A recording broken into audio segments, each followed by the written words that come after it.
Hello guys, welcome back to my channel. ये है हमारा मैक्सिमम मिनिमम वर्ड प्रॉब्लम्स का पार्ट 7। इस वीडियो में हम डिस्कस करेंगे अपने एक्सरसाइज 6.5 के मैक्सिमम मिनिमम वर्ड प्रॉब्लम्स के सभी एग्जांपल्स। तो उससे पहले वाली हम बाकी 6 पार्ट्स में सारे मिसलेनियस के example, maximum minimum word problem से रिलेटेड एक्सरसाइज के क्वेश्चंस और एक्सरसाइज 6.5 के भी सभी क्वेश्चंस डिस्कस कर चुके हैं। उन सभी वीडियोस का लिंक भी मैं आपको डिस्क्रिप्शन बॉक्स में दे दूंगी अगर आपको वो वीडियो देखनी है। तो आज हम स्टार्ट करेंगे अपने क्वेश्चन नंबर 35 से। यह हमारा लास्ट पार्ट है, तो चलिए स्टार्ट करते हैं अपनी वीडियो से। हमारा क्वेश्चन नंबर 35, अगर हम बुक में स्टेटमेंट देखें, मेरी बुक का कलर थोड़ा सा लाइट है, मैं आपको स्क्रीन पे दिखा दूंगी आपको question. Find the shortest distance of the point 0C from the parabola y is equal to x square where C किसके बीच में है, 0 से लेके 5 के बीच में। मतलब C 0 के इक्वल भी है और 0 से बड़ा भी है और 5 के इक्वल भी है और 5 से छोटा भी है। तो ये C की वैल्यूज हमें रखनी है और हमें कहा कि शॉर्टेस्ट डिस्टेंस निकालो ऑफ द पॉइंट 0C। कौन से पॉइंट का, 0C का। फ्रॉम द पैराबोला, कौन सा parabola, y is equal to x square where C इसके बीच में। तो इसका स्टेटमेंट को हम समझे तो उन्होंने कहा कि एक पैराबोला आपके पास y is equal to x square और एक पॉइंट आपके पास 0C। उन्होंने कहा कि सबसे अगर ये 0C से कोई भी डिस्टेंस मेजर करे, आप कहीं पे भी पॉइंट ले सकते हैं, तो आपको बताने की सबसे कम डिस्टेंस क्या होगा। वो पॉइंट यहाँ भी हो सकता है, यहाँ भी हो सकता है, यहाँ भी हो सकता है। तो यही कहा है उन्होंने स्टेटमेंट में, फाइंड द शॉर्टेस्ट डिस्टेंस, सबसे छोटा डिस्टेंस निकालो किसका, ऑफ द पॉइंट 0C, कहाँ से, पैराबोला से, फ्रॉम द पैराबोला। तो यही कहा था, हमने स्टेटमेंट के अकॉर्डिंग अपनी फिगर बना ली। अब पैराबोला की इक्वेशन थी y is equal to x square. अब बुक में जिस तरह से क्वेश्चन सॉल्व किया गया है, ये आपको किया गया फर्स्ट ऑर्डर डेरिवेटिव से, मतलब फर्स्ट ऑर्डर डेरिवेटिव टेस्ट से। लेकिन हम किससे चेक करेंगे इस क्वेश्चन को, सेकंड ऑर्डर डेरिवेटिव टेस्ट से। उसको करने के लिए हम कैसे करते हैं सेकंड ऑर्डर डेरिवेटिव टेस्ट, हमने कुछ 5 पॉइंट्स पढ़े थे। मैंने आपको पहले भी, मैं हर वीडियो में आपको 5 पॉइंट समझाती हूँ अच्छे से। तो इस वीडियो में भी हम पहले वो 5 पॉइंट डिस्कस करते हैं, फिर इस क्वेश्चन को सॉल्व करेंगे। तो चलिए देखते हैं अपने पॉइंट्स को। फर्स्ट पॉइंट होता है कि जो भी हमें गिवन है, मतलब चाहे कोई फिगर हमें पता चल रही है स्टेटमेंट से, कुछ भी है वो हमें लिखना है। To proof, to find, to maximize और टू मिनिमाइज, ये सब कुछ मैंने अपनी मैक्सिमम मिनिमम वर्ड प्रॉब्लम से कंसेप्ट में डिस्कस किया था, कंसेप्ट वाली वीडियो में। तो आप वो वीडियो भी जाके समझ सकते हैं। तो गिवन, टू प्रूफ या फिर जो मैक्सिमाइज मिनिमाइज करना है, ये आपको फर्स्ट स्टेप में लिख देना है। सेकंड स्टेप होता है जो आपका फंक्शन बना। फंक्शन कहाँ से बनता है, जो भी आपको मैक्सिमाइज करना है या फिर मिनिमाइज करना है। तो जो भी आपका फंक्शन बना उसे आपको 1 वेरिएबल में कन्वर्ट करना होता है। और 1 वेरिएबल में कन्वर्ट कहाँ से होता है, हमेशा गिवन से। गिवन का यूज करके हम उसे 1 वेरिएबल में कन्वर्ट करते हैं। थर्ड पॉइंट होता है कि आप अपने क्रिटिकल पॉइंट्स निकालो। क्रिटिकल पॉइंट्स क्या होता है कि जब आप फंक्शन को, मतलब फर्स्ट ऑर्डर डेरिवेटिव को इक्वल टू 0 पुट करते हो, तो जो भी फंक्शन एक्स की, मतलब वेरिएबल की वैल्यू आती है, उसे आप कह देते हैं क्रिटिकल पॉइंट्स। फोर्थ पॉइंट होता है आपको अपने सेकंड ऑर्डर डेरिवेटिव निकालना होता है। और ऐसे फिफ्थ पॉइंट होता है कि जो भी आपके क्रिटिकल पॉइंट्स आए उसको आपको सेकंड ऑर्डर डेरिवेटिव में डाल के देखना होता है कि फंक्शन आपका मैक्सिमाइज हो रहा है या फिर मिनिमाइज हो रहा है। तो यही हमारे 5 पॉइंट्स हैं। अगर second order derivative greater than 0 आ रहा है तो आपका फंक्शन मिनिमाइज हो रहा है, ऐसे ही लेस देन 0 आ रहा है तो फंक्शन मैक्सिमाइज हो रहा है। हाँ, यहाँ पे उल्टा होता है, फंक्शन अगर ग्रेटर देन 0 आ रहा है तो मिनिमाइज, लेस देन 0 आ रहा है तो मैक्सिमाइज, और अगर इक्वल टू 0 आ जाता है तो होता है आपका पॉइंट ऑफ इन्फ्लेक्शन। वो भी आपका क्लास 12th में एक भी क्वेश्चन में यूज नहीं हुआ है। तो चलिए, अब हमने पॉइंट्स तो अपने रिवाइज कर लिए, अब हम अपने क्वेश्चन को देखते हैं। गिवन में हमें क्या लिखा हुआ था, y is equal to x square हमें दिया हुआ था, और हमें मिनिमाइज क्या करना है, अपना डिस्टेंस। आप लिख सकते हैं कि मिनिमाइज क्या करना है, आपको डिस्टेंस मिनिमाइज करना है। कौन सा डिस्टेंस, a से लेके b तक का। तो अगर मैं इस डिस्टेंस को स्मॉल d से डिफाइन करती हूँ तो डिस्टेंस का फॉर्मूला क्या होता है, दिस माइनस दिस का square under root this minus this का स्क्वायर। मतलब x2 माइनस x1 का square plus y2 minus y1 का स्क्वायर और उस पूरे के ऊपर अंडर रूट। ये होता है आपका डिस्टेंस का फॉर्मूला। तो मैंने यही फॉर्मूला यहाँ पे लगा दिया। अब हम आगे देखते हैं। ये डिस्टेंस का फॉर्मूला था, सिर्फ ये तो 0 था तो मैंने ये लिख दिया। अब मैंने आपको एक बहुत अच्छी ट्रिक बताई थी पहले भी क्वेश्चन सॉल्व करते हुए, कि जब भी आपका होल के ऊपर अंडर रूट आ जाए और आपको उसे हटाना हो, मतलब उससे आपकी कैलकुलेशन टफ हो रही हो और आप उसे हटा सकते हो, आपको पता है कि अगर आप स्क्वेयरिंग कर दो तो वो हट जाएगा, तो वही कर दो। आप दोनों साइड स्क्वेयरिंग कर दो, इधर d square x square plus x y minus c का होल स्क्वायर। अब आप कहोगे कि इधर वाला डेरिवेटिव में आपको दिक्कत आएगी, 2 आएगा, फिर dt बाय वो आएगा, तो आपको वो नहीं करना है। आपको अब इसी को मिनिमाइज करना है। सिर्फ आपको ये लिख देना है, इसको किसी भी और टर्म से रिप्रेजेंट कर दो आप। जैसे कि मैंने यहाँ लिखा है कि D square is equal to capital D, बस आपको इधर कैपिटल डी से डोनेट कर देना है, मतलब जो भी आपका पहले चल रहा था उसके स्क्वायर को किसी और वर्ड से डोनेट कर दो और यहाँ पे क्या हो जाएगा, आपका स्क्वायर रूट हट जाएगा। यही हमारी ट्रिक हमने पहले भी बहुत बार यूज किया है क्वेश्चंस में, और आज के कई क्वेश्चंस में आपकी ये ट्रिक यूज होगी। तो ये हो गया x square plus y minus c का होल स्क्वायर। अब डी तो ये आ गया। अब देखते हैं वन वेरिएबल में कन्वर्ट करना था, हमारा सेकंड स्टेप क्या था, हमें वन वेरिएबल में कन्वर्ट करना है। अब वन वेरिएबल में कन्वर्ट कैसे होता है, हमेशा गिवन को यूज करके। तो y is equal to x square है, तो अगर मैं एक्स स्क्वायर की डायरेक्ट वैल्यू डाल के देखो, एक्स स्क्वायर किसके इक्वल है, y के, तो मैंने सीधा वैल्यू डाल दी। आप y की जगह भी एक्स स्क्वायर की वैल्यू डाल सकते हैं, उससे आपकी कैलकुलेशन थोड़ी सी टफ हो जाएंगी। तो ऐसे ही आप एक्स स्क्वायर की जगह क्या डाल दो, y plus y minus c का होल स्क्वायर। तो अब क्या करना है, आपको फर्स्ट ऑर्डर डेरिवेटिव लेना है और क्रिटिकल पॉइंट्स निकालना है। ये आपका थर्ड पॉइंट था, तो यही हमने किया, फर्स्ट ऑर्डर डेरिवेटिव लिया d d by d y, y का डेरिवेटिव 1, इसका डेरिवेटिव क्या होगा 2 आगे आ जाएगा y माइनस सी। तो अब देखते हैं इक्वल टू 0 करेंगे क्रिटिकल पॉइंट्स के लिए। अगर आपको डेरिवेटिव नहीं आता है तो वो मैंने अपने चैनल पर अच्छे से समझाया हुआ है, आप म्यूजिक की प्लेलिस्ट में जाके देख सकते हैं। तो ये आ गया, इक्वल टू 0 पुट करेंगे तो आपकी y की वैल्यू क्या आ जाएगी, कैलकुलेशन देखो इधर -1 चला गया और ये 2 नीचे चला गया, तो आपके पास y की वैल्यू क्या बनेगी 2c माइनस 1 बाय 2। ऐसे ही y किसके इक्वल था, एक्स स्क्वायर के, तो एक्स स्क्वायर की वैल्यू भी ये बनेगी। अब आपके पास फोर्थ पॉइंट क्या था, आपके पास फोर्थ पॉइंट था कि आपको सेकंड ऑर्डर डेरिवेटिव लेना है। तो सेकंड ऑर्डर डेरिवेटिव लेके देखा अगर आपने, इसका सेकंड ऑर्डर डेरिवेटिव क्या होगा 1 का 0, इसका क्या आएगा 2 कांस्टेंट। अब y का डेरिवेटिव क्या होगा 1 और 2c का डेरिवेटिव 0, मतलब अगर आप इसको अंदर मल्टीप्लाई कर लेते हो, अब इसका डेरिवेटिव लो, 2y का क्या हो जाएगा 2 और ये कांस्टेंट है क्योंकि c की वैल्यू हमें गिवन है कि 0 से लेके 5 के बीच में है, तो मतलब इसका डेरिवेटिव भी क्या हो जाएगा 0। तो ये हमेशा ग्रेटर देन क्या आ रहा है 0 आ रहा है, तो ये क्या डिस्टेंस क्या मतलब हमारा मिनिमाइज। हमने ये तो प्रूफ कर दिया डिस्टेंस क्या है मिनिमाइज। अब हमें एक और चीज करनी थी कि जो भी आपका डिस्टेंस हो आपको फाइंड करके भी देना। तो डिस्टेंस क्या था, अगर हम अपना मेन फॉर्मूला देखें, ये तो आपने क्या था कैपिटल डी जो कि डी स्क्वायर के इक्वल है, लेकिन हमारा ओरिजिनल डिस्टेंस तो क्या था सिंपल डी, तो हम इसी को निकालेंगे। जब भी आपको वैल्यू निकालने को तो आपको इसी की निकालनी है, मिनिमाइज करना तो आपको जो भी स्क्वायर के इक्वल है उसे करना है। मैं होप करती हूँ आपको ये समझ आया होगा अच्छे से स्टेप, तब आप इसको ही वैल्यू निकाल दो। तो ये था, सिर्फ आपको क्या करना है y की जगह अपनी वैल्यू डाल देनी है जो भी आपकी आई थी, और x की जगह भी, एक्स स्क्वायर की जगह भी वैल्यू डाल देनी है और y की जगह भी। तो ये आपका डिस्टेंस था, इसके अंदर मैंने x की वैल्यू डाल दी और y की वैल्यू भी डाल दी, इसका किया स्क्वायर। सिर्फ आपने यहाँ कैलकुलेशन करी है मैंने, यहाँ बचा -1 बाय 2 का होल स्क्वायर। कैलकुलेशन करने के बाद मेरा आंसर आ गया 4c माइनस 1 बाय 2। आप चाहे तो इसे फर्स्ट ऑर्डर डेरिवेटिव टेस्ट से भी कर सकते हैं और सेकंड ऑर्डर डेरिवेटिव टेस्ट से भी कर सकते हैं। मैंने आपको सेकंड ऑर्डर डेरिवेटिव टेस्ट से अच्छे से समझा दिया। तो अब हम देखते हैं अपना नेक्स्ट एग्जांपल, जो कि हमारा एग्जांपल नंबर 27। इसके स्टेटमेंट रीड करते हैं। If length of 3 sides of trapezium other than base are equal to 10, मतलब अगर आपको ये ट्रेपीजियम गिवन है, उन्होंने कहा कि length of 3 sides of trapezium other than base, base को छोड़ के बाकी तीनों साइड्स की लेंथ किसके इक्वल है 10 के, then find the area of trapezium when it is maximum. मतलब आपको एरिया को क्या प्रूफ करना है मैक्सिमम, और उस एरिया को आपको फाइंड भी करना है। तो आपको ये करना है, हमने स्टेटमेंट को समझ लिया, अब हम इसके सोल्यूशन को देखते हैं। सोल्यूशन में हमने क्या किया, ये ट्रेपीजियम ड्रॉ कर दिया, ये 10 सेंटीमीटर की है, इसकी हमें पता नहीं है। तो अगर मैं यहाँ से 2 परपेंडिकुलर ड्रॉ करूं तो ये भी कितने सेंटीमीटर होगा 10 सेंटीमीटर इतना एरिया, और इसको मैंने क्या लेट कर लिया x, तो वैसे ये भी क्या होगा आपका x। अब हम आगे देखते हैं, हमें क्या कहा था, गिवन था हमें sides other than base equals to 10, मतलब बेस से अलग जो भी साइड्स है वो 10 है। प्रूफ क्या करना है कि मैक्सिमम है एरिया, फाइंड भी क्या करना है मैक्सिमम एरिया। अब हमें क्या फंक्शन कहां से बनेगा आपका, जो आपको मैक्सिमम या प्रूफ करना है। तो आपने क्या कर लिया, एरिया फंक्शन बना लिया। एरिया ऑफ ट्रेपीजियम क्या होता है, half into sum of parallel sides into में हाइट, ये होगी हाइट और ये होगी पैरेलल साइड्स। तो अगर मैं इनका सम करूं तो यहाँ पे क्या बनेगा 10 प्लस 2x, तो ये लिख दिया 10 प्लस 2x इंटू हाइट कैसे निकलेगी अब ट्रेपीजियम की, पाइथागोरस थ्योरम से आप निकाल सकते हैं। क्या उसी किसके इक्वल होगा, इधर से देख लो चाहे इधर से देख लो, √100 माइनस एक्स स्क्वायर, तो ये मैंने लिख दिया पाइथागोरस थ्योरम से। तो ये मेरे पास आ गया पाइथागोरस थ्योरम से आपकी हाइट भी आ गई। अब आपको क्या करना है, सिर्फ इसे मैक्सिमाइज करना है। उसके लिए आपको क्या स्टेप फॉलो करने हैं, अपना क्रिटिकल पॉइंट्स निकालने पड़ेंगे। पहले फर्स्ट ऑर्डर डेरिवेटिव लेते हैं, फिर क्रिटिकल पॉइंट्स निकाल लेंगे। पहले मैं थोड़ी सी कैलकुलेशन कर लेती हूँ।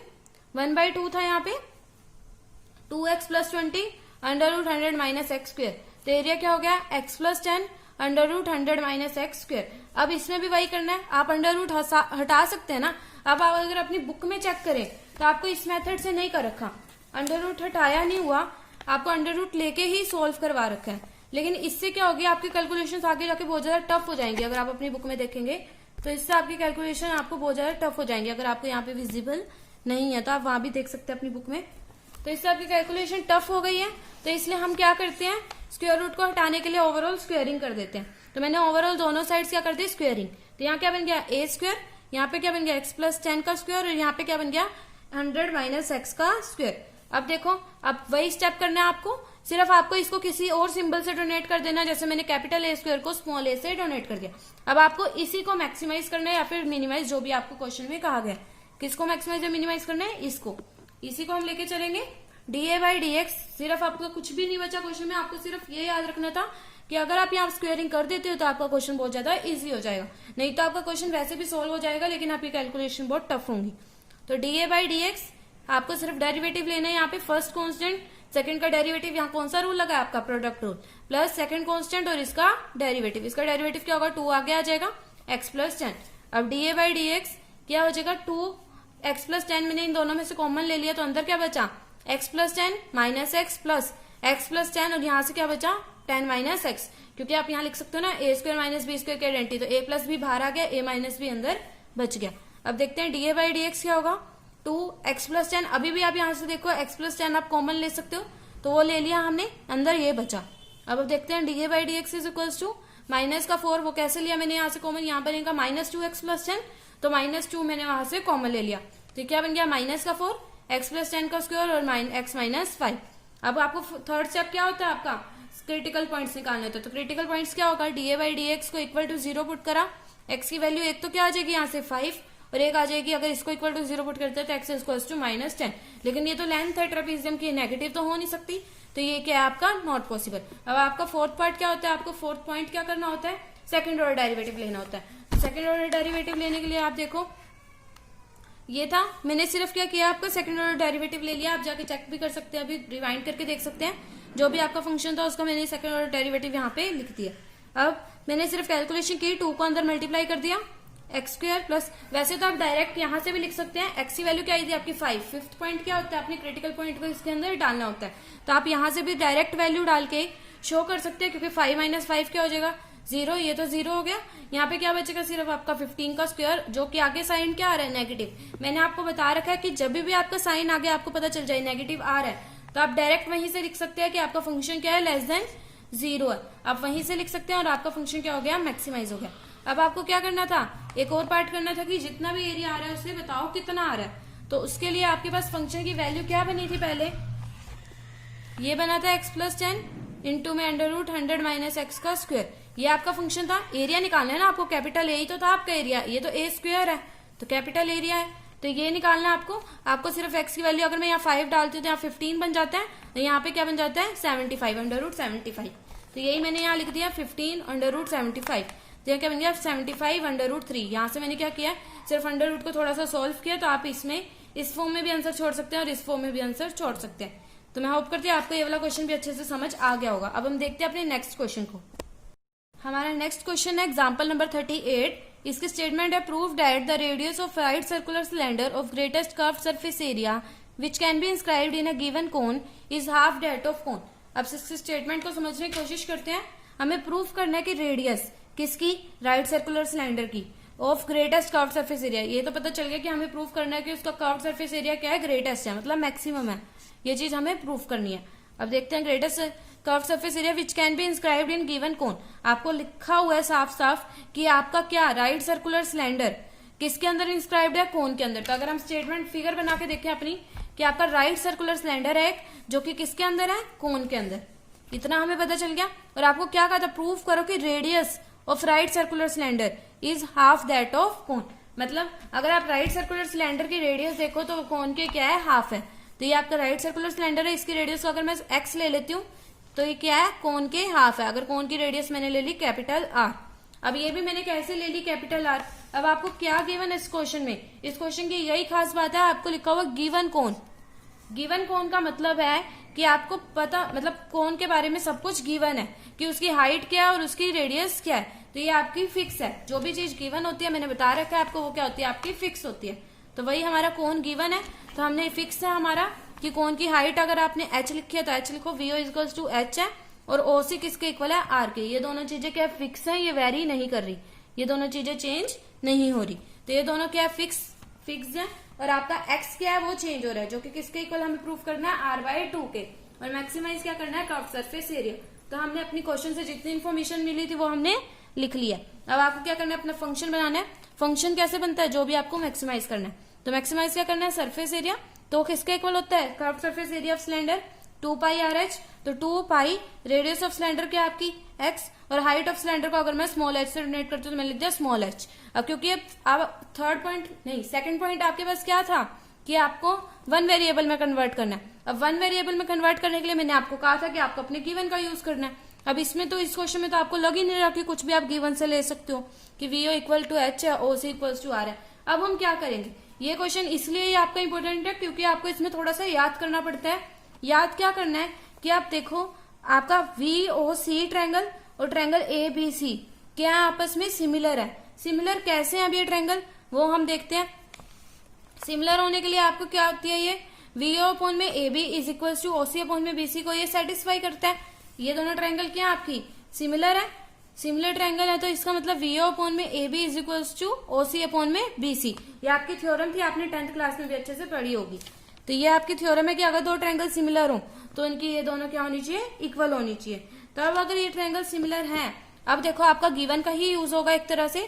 VO क्या है आपके पास, कैपिटल H। देखो हमने लिखा था VO क्या है आपके पास, कैपिटल H लिखा था हमने।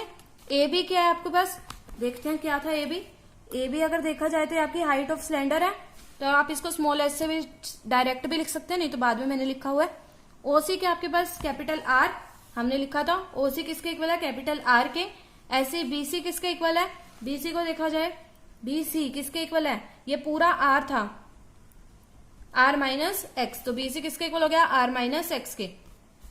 तो आप अगर AB को अलग निकाले तो आपके पास स्मॉल h की वैल्यू आ जाएगी। अब देखो h क्या है आपके पास, constant capital H, capital R भी क्या है कांस्टेंट, तो बचा क्या सिर्फ स्मॉल x जो कि क्या है आपका वेरिएबल। इसी में आपको अपने कन्वर्ट करना था फंक्शन को।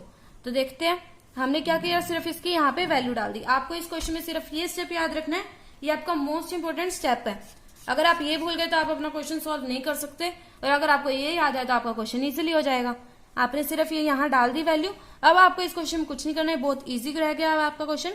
आपने सिर्फ जो कांस्टेंट थे इनको बाहर ले लिया, H और R, अंदर क्या बचा RX माइनस एक्स स्क्वायर। इस R को तो हम बाहर ले ही नहीं सकते।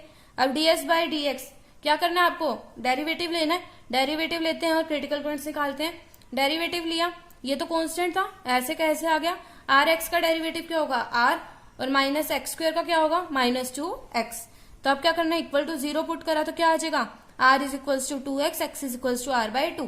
तो ये हो गया हमारा प्रूफ जो हमें क्वेश्चन में कहा था। अब मैक्सिमाइज करना है कर्व सरफेस एरिया को, वो तो बहुत इजी है। आपको क्या करना है, सिर्फ सेकंड ऑर्डर डेरिवेटिव लेना है। सेकंड ऑर्डर डेरिवेटिव जैसे ही आपने लिया, ये तो कांस्टेंट है, इसका डेरिवेटिव क्या आएगा -2, तो ये बन गया आपके पास नेगेटिव, जो कि क्या है लेस देन 0। तो आपका कर्व सरफेस एरिया भी क्या हो गया, मैक्सिमाइज हो गया। तो अब हम डिस्कस करते हैं अपने एग्जाम्पल नंबर 41। ये है हमारा लास्ट क्वेश्चन आज का भी, और मैक्सिमम मिनिमम वर्ड प्रॉब्लम्स के सारे पार्ट्स का भी लास्ट क्वेश्चन। तो ये लास्ट क्वेश्चन हम रीड करते हैं। An Apache helicopter of enemy is flying along the curve given by y is equals to x square plus 7। सबसे पहले तो आपको इसका ग्राफ आना चाहिए। क्या है ये आपके पास, एक पैराबोला है जो कि कहां से स्टार्ट हो रहा है 7 से। आप कैसे पता कर सकते हो, अगर आप x को 0 कर दो, x इक्वल्स टू 0, तो y की वैल्यू क्या आएगी 7। तो x इक्वल्स टू 0 है तो y की वैल्यू क्या है 7 है। तो यही से आप पता चल गया कि आपका पैराबोला कहां से पास करेगा, यहाँ से पास करेगा। तो इसकी आपने क्या बना दिया, यहाँ से एक पैराबोला बना दिया y equals to x square plus 7 का। अब आपको क्या कहा था कि an Apache helicopter of enemy is flying along the curve given by y is equals to x square plus 7। A soldier placed at 3,7 wants to shoot down the helicopter when it is nearest to him। अब उन्होंने कहा कि एक soldier कहाँ पे है 3,7 पे। 3,7 देखो ये 0,7 है तो यही कहीं होगा 3,7। तो उन्होंने कहा कि अगर एक सोल्जर 3,7 पे है, वो क्या करना चाहता है, शूट करना चाहता है हेलीकॉप्टर को, तब जब वो हेलीकॉप्टर उसके बिल्कुल नियरेस्ट हो। तो हेलीकॉप्टर उसके बिल्कुल पास कब होगा, जब होगा, जैसे अगर मैं यहाँ पे ले लेती हूँ कि वो उसके बिल्कुल पास होगा, वो यहाँ भी हो सकता है, यहाँ भी हो सकता है, कहीं भी हो सकता है। तो मैंने ये पॉइंट ले लिया कि यहाँ से इसके सबसे पास है, तो उन्होंने कहा कि क्या करो उसको, soldier place that wants to shoot the helicopter when it is, उसने कहा कि वो सोल्जर जो हेलीकॉप्टर में बैठा है वो तभी उसे शूट करेगा हेलीकॉप्टर को जब वो क्या होगा, उसके सबसे नियरेस्ट होगा। क्या कहा था, सोल्जर नहीं सॉरी, जब वो सोल्जर यहाँ बैठा है, बी पॉइंट पे वो सोल्जर बैठा है, वो हेलीकॉप्टर को तभी शूट करेगा जब वो उसके सबसे नियरेस्ट होगा। तो फाइंड द नियरेस्ट डिस्टेंस, तो हमें नियरेस्ट डिस्टेंस फाइंड करना है। अब इस क्वेश्चन को करने के लिए आप फर्स्ट ऑर्डर डेरिवेटिव टेस्ट भी लगा सकते हो और सेकंड ऑर्डर डेरिवेटिव टेस्ट भी लगा सकते हो। हम करेंगे सेकंड ऑर्डर डेरिवेटिव टेस्ट से। तो देखते हैं, हमें मिनिमाइज क्या करना है, डिस्टेंस, जो कि कितना है, ए बी, इतना हमें पता चल गया। अब कोई भी पॉइंट पैराबोला पे तो उसको हम लिख सकते हैं एक्स कोमा वाई, तो ये हो गया हमारा इतना। अब हमें क्या करना है, अपना फंक्शन बनाना है। ए बी किसके इक्वल होगा, अब डिस्टेंस फॉर्मूला ही लगाना है, अंडर रूट एक्स माइनस 3 का स्क्वायर प्लस वाई माइनस 7 का स्क्वायर, ये हो गया हमारा ए बी। अब आपको क्या करना है, वही सेम स्टेप्स जो हमने फर्स्ट क्वेश्चन में आज अपने डिस्कस किए थे, इसको क्या कर दो स्क्वायर, ताकि आपका अंडर रूट हट जाए। तो स्क्वायर करा तो ये भी बन गया ए बी का स्क्वायर एक्स माइनस 3 का स्क्वायर प्लस वाई माइनस 7 का स्क्वायर। अब ए बी के स्क्वायर का अगर मैं कैपिटल डी से डिनोट कर दूं, वही हमने सेम स्टेप्स रिपीट किया। आज के 3 क्वेश्चन तो इसी स्टेप पे हैं कि D square equals to d, तो d is equals to x minus 3 का स्क्वायर प्लस, अब y क्या है आपके पास, ध्यान से देखो, y का अब अपने वन वेरिएबल में कन्वर्ट करना है, जो कि आपका सेकंड स्टेप होता है, क्योंकि आपका फंक्शन तो बन चुका है। वन वेरिएबल में कन्वर्ट करने के लिए आपको क्या करना होता है, इसमें से कोई भी वैल्यू, मतलब किसी एक की वैल्यू चेंज करनी है। तो y की जगह अगर मैं डाल दूं एक्स स्क्वायर प्लस 7, एक्स की जगह भी डाल सकते हो, लेकिन वो आपके अंडर रूट में आएगी तो बहुत टफ कैलकुलेशन हो जाएंगी, इसलिए आपने y की जगह डाल दिया x square plus 7 minus 7 equal, इसका हो गया स्क्वायर। तो आप कैलकुलेशन कर दी तो आपके पास ये बचा, इतना हमारे पास आ गया। थर्ड स्टेप होता है आपको अपने क्रिटिकल पॉइंट्स निकालने। तो क्रिटिकल पॉइंट्स के लिए आपको क्या करना है, D d by d x, first order derivative लेते हैं, 2 आगे आ गया x minus 3 plus 4 x cube. अब क्रिटिकल पॉइंट्स के लिए यहाँ से 2 मैंने पहले कॉमन ले लिया, तो क्या बचे 2 x cube plus x minus 3। Critical points के लिए इसको इक्वल टू 0 पुट करा तो ये आ गया इक्वल टू 0। अब आपका क्या आ गया, यहाँ पे क्यूब आ गया। अब इसको फैक्टराइज तो कर नहीं सकते, तो अब आप क्या करोगे, आप क्या करो 1 2 3, क्योंकि क्यूब रूट किसी को सॉल्व नहीं करना आता, तो आप क्या करो 1 2 3 कुछ भी -1 -2 ऐसे करके वैल्यूज डाल के आपको देखनी पड़ती है कि कौन इसको सेटिस्फाई कर रहा है। एक, क्योंकि एक फैक्टर आपके पास होना चाहिए, तो इसलिए आपने क्या कर ली, एक वैल्यू ले ली। मैंने 1 डाल के देखा तो मैंने देखा वाह ये तो सेटिस्फाई कर रहा है, तो 1 से ही हमारा काम चल गया। तो अब हमें क्या करना है, x इक्वल टू 1 इसका एक फैक्टर है, मतलब x माइनस 1 क्या है इसका एक फैक्टर। आपको अगर 10th क्लास का अच्छे से कंसेप्ट याद हो, x इक्वल टू 1 इसको सेटिस्फाई कर रहा है, तो x माइनस 1 क्या होगा, इसका एक फैक्टर होगा, क्योंकि x माइनस 1 इक्वल टू 0 हो जाएगा, ये इधर आ जाएगा x माइनस, तो x माइनस 1 क्या होगा, इसका एक फैक्टर होगा। तो अब क्या करना है, फैक्टर अगर आपके पास मिल गया तो अब आपको क्या करना है, सिर्फ अपनी रूट्स निकाल के देखनी है इसकी। तो इसको मैंने यहाँ रखा, रूट निकालते हैं हम इसकी, x माइनस 1 एक रूट है इसकी, x माइनस 1। अब आपको क्या करनी है, अपनी डिवीजन करनी है, रूट्स निकालनी है। तो डिवाइड करा तो यहाँ क्या आ गया 2x स्क्वायर, मैं होप करती हूँ आपका डिवाइड अच्छे से आती होगी। 2x स्क्वायर यहाँ आया plus 2x square minus 2x, तो ये मैंने साइन चेंज किए, यहाँ ये बचा, फिर प्लस 2x था, ये आया, साइन चेंज हुए, ये आया, तो ये आपका सोल्व करके एक फैक्टर आपका ये बन गया। तो ऐसे हम फैक्टर बनाते थे क्लास 10th में। तो मतलब अब हमें पता चला कि हमारा जो ये था इसके हमारे 2 फैक्टर हैं, एक तो x माइनस 1 और एक ये, इसको मैंने इक्वल टू 0 पुट करना था। अब एक तो वैल्यू आ गई x इक्वल टू 1, और इससे क्या वैल्यू आएगी, इससे कोई भी आपके रियल रूट्स नहीं आएंगे। आप इसको सोल्व करके देख सकते हैं, इसकी x की वैल्यू को रियल रूट्स नहीं आएंगे, तो आप डायरेक्ट लिख सकते हैं कि नो रियल रूट्स। अब आपको लास्ट स्टेप क्या करना, सेकंड स्टेप क्या करना होता है, सेकंड ऑर्डर डेरिवेटिव लेना है। सेकंड ऑर्डर डेरिवेटिव जैसे ही आपने अपने फंक्शन का लिया, आपका फंक्शन क्या बना था आपके पास, अगर हम ध्यान से देखें, ये बना था 2x cube plus x minus 3। तो इसी का मैंने डेरिवेटिव लिया, तो मेरे पास क्या बन गया, x की वैल्यू डाल ली मैंने 1, फिफ्थ स्टेप भी हमने इतने कर दिया, x की वैल्यू 1 थी, तो ये हो गया 18 जो कि क्या ग्रेटर देन 0, तो ये हो गया आपका फंक्शन मिनिमाइज। तो इतना हमारा क्वेश्चन अच्छे से सोल्व हो गया। अब आपको क्या कहा था, मिनिमम डिस्टेंस भी बताओ कितना, तो मिनिमम डिस्टेंस के लिए तो अब आपको कुछ करना ही नहीं है, ये तो हमारा फर्स्ट क्वेश्चन की तरह हो गया। जो भी आपका डिस्टेंस आया था, जो भी हमने लिखा था, ये हमारा फॉर्मूला बना था, ये आया था आपके पास डिस्टेंस, जो अब हमें अंडर रूट लेना पड़ेगा, क्योंकि डिस्टेंस तो अंडर रूट में ही है ना, वो तो हमने स्क्वेयरिंग कर दी थी बाद में। तो ए बी तो था distance, A B equal to under root 1 की सिर्फ वैल्यू डाली, एक्स की वैल्यू डाल दी 1, तो आपका क्वेश्चन हो गया सोल्व। तो यहाँ खत्म होते हैं हमारे मैक्सिमम मिनिमम वर्ड प्रॉब्लम्स के सभी पार्ट, सभी एनसीईआरटी क्वेश्चंस मैंने आपको कवर करवाए हैं। तो मैं होप करती हूँ आपको मेरी वीडियो पसंद आई होगी। तो प्लीज इस वीडियो को एक लाइक कर दे और मेरे चैनल को जरूर सब्सक्राइब करें। Thank you.